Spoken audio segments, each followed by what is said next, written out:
Matapos masangkot sa isang malamig na pusong mafia boss, nagpa siya si Robel Suarez na oras na para tumakbo.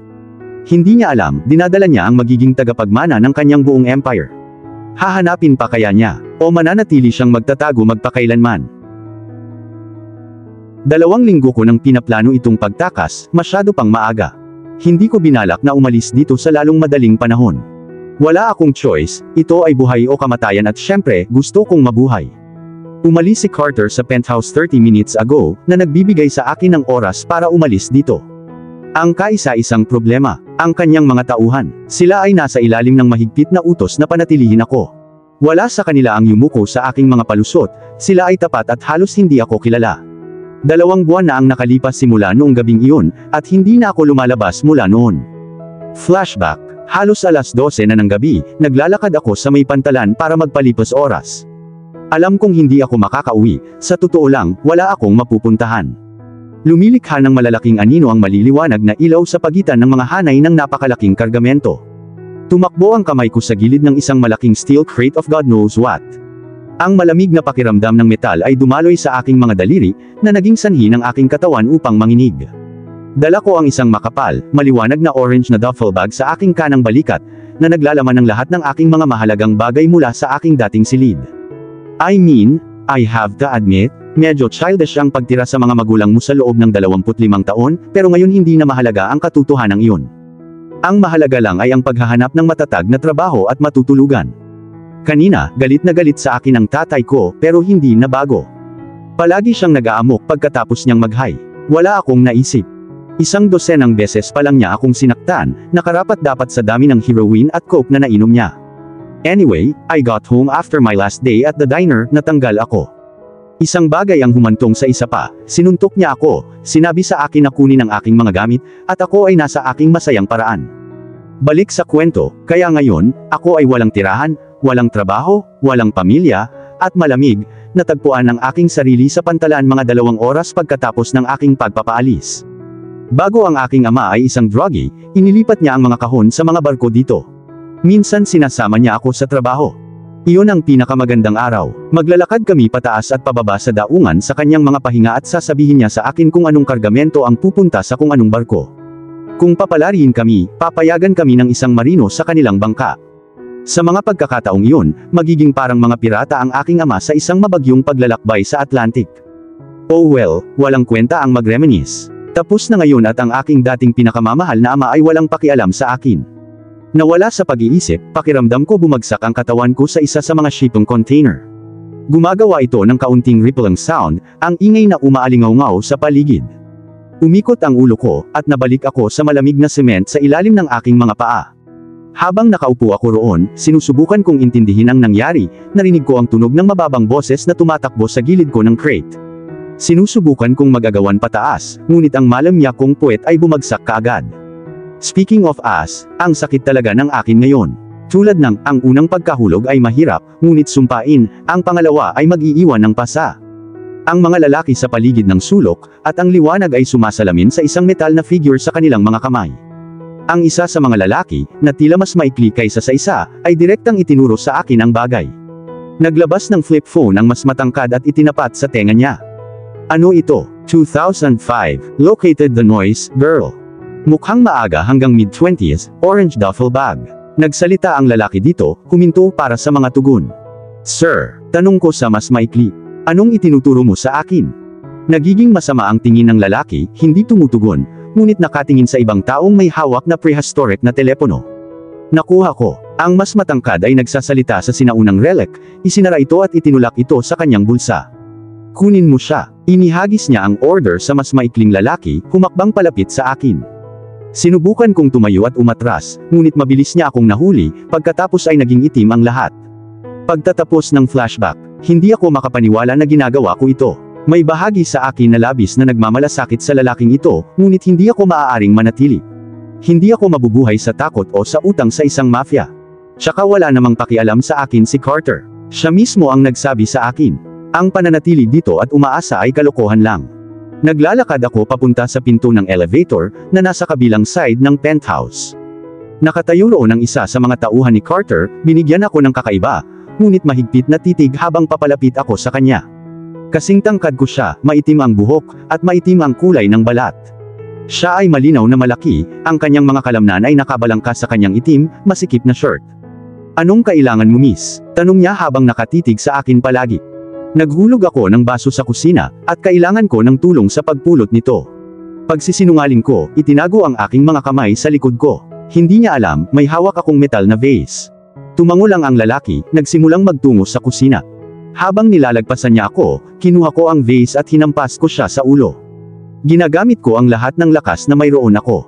Ang vase ay pumutok sa kanyang ulo, na nagpapadala sa kanya ngayon ay malata ang katawan sa tile na may isang kalabog. Saglit akong humanga sa trabaho ko bago sumakay sa elevator. Alam kong may mga lalaki sa baba, pero may plano ako. Bumukas ang pinto at dalawang lalaki, na itinayo tulad ng nauna, ang nagbigay ng marahas na tingin.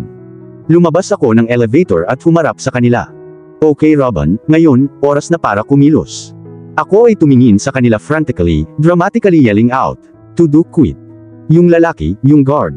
Nasaktan. Umiiyak ako. Humingi ako ng tulong para linisin ang natapon kong baso, pero natapilok siya sa tubig, at ngayon ay wala na siyang malay at duguan. Nagsisimula akong umiyak, napuno ng luha ang aking mukha. Pinindot ng mga lalaki ang buzzer ng elevator, isa sa kanila ang naglabas ng telepono. Nagsisimula akong sumunod sa likod, ngunit teka, tinutulak sila papasok habang nagsasara ang mga pinto. Nakikita ko saglit ang mga mukha nilang nagpanik, na sumugod sa susunod. Tumakbo ako palabas sa mga kalye, pumara ng taxi na may ilang dolyar na nakita ko sa paligid ng penthouse. Pinagmamasdan ko ang lungsod na nagsisimulang maglaho, lumiliko sa kanayunan. Ang araw ay papalubog na, at ang lungsod ay magiging mas malayo at mas malayo. Naramdaman ko ang pagtulo ng luha sa pisngi ko. Bakit ako umiyak? Bakit parang nagigilty ako sa pag-iwan ng lalaking walang pakialam sa akin? Flashback. Bumangon siya mula sa kama, itinaas ang kanyang pantalon at hindi tumitingin sa akin. Nakahiga ako sa mga kumot, natulala pa rin sa ginawa namin. Get up. Tumahol siya kaya medyo napatalon ako. Ako ay nalilito ng hindi makapaniwala. Just moments ago he was making love to me. Ginawa ko ang sinabi niya, binalot ang maluwag na sapin sa katawan ko, patuloy siyang nanlilisik habang ginagawa ko iyon, at pumunta ako sa gilid niya ng kama. Naglahad siya ng kamay, baka sa mukha niya ang galit.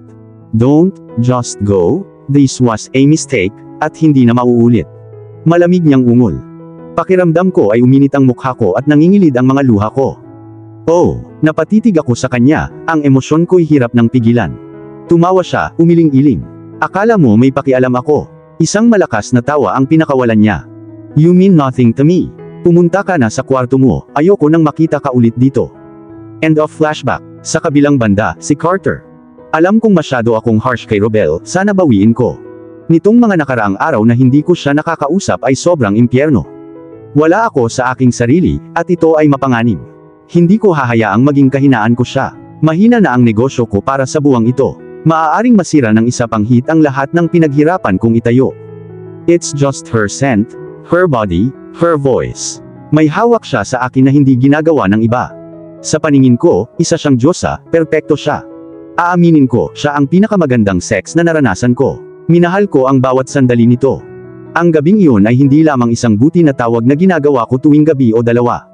Ang gabing iyon ay may ibig sabihin at iyon ay nakakatakot sa akin. Nang bumangon ako at sinira ang kanyang inosenteng puso.